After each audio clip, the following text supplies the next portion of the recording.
ভক্তির সুরে কীর্তনের তালে আর আনন্দের আবেগে মুখরিত হয়ে উঠেছিল সাব্রুম মহকুমার থাইবুং বাজার। শ্রী শ্রী নিতাই গৌড়ের বাৎসরিক উৎসবের দ্বিতীয় দিনটি যেন এক আধ্যাত্মিক মিলন মেলায় পরিণত হয়, যেখানে সকাল থেকেই ভক্তদের উপচে পড়া ভিড় ছিল চোখে পড়ার মতো। বিভিন্ন এলাকা থেকে আগত ভক্তরা একত্রিত হয়ে নাম সংকীর্তনে অংশ নেন। মৃদঙ্গ ও করতালের তালে তালে সমবেত কণ্ঠে হরে কৃষ্ণ ধ্বনিতে পুরো বাজার এলাকা ভক্তিময় পরিবেশে রূপ নেয়। দিনভর এই আধ্যাত্মিক আবহ ভক্তদের মনে গভীর আনন্দ ও প্রশান্তির সঞ্চার করে। এই বিশেষ দিনে উপস্থিত ছিলেন সাব্রুমের প্রাক্তন বিধায়ক শঙ্কর রায়। তিনি সাধারণ মানুষের সঙ্গে একাত্ম হয়ে নাম সংকীর্তনে তালে তালে নাচ ও হাততালিতে অংশ নেন।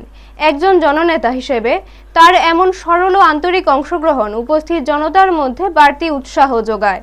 উৎসবের অন্যতম আকর্ষণ ছিল আগরতলা থেকে আগত সীতানাথ সম্প্রদায়ের পরিবেশনায় হরে কৃষ্ণ নাম সংকীর্তন। তাদের সুরেলা পরিবেশনা এবং ভক্তদের সমবেত অংশগ্রহণ পুরো আয়োজনকে আরও প্রাণবন্ত করে তোলে। এই সংকীর্তন বৈষ্ণব ঐতিহ্যের চিরন্তন ধারাকে স্মরণ করিয়ে দেয়।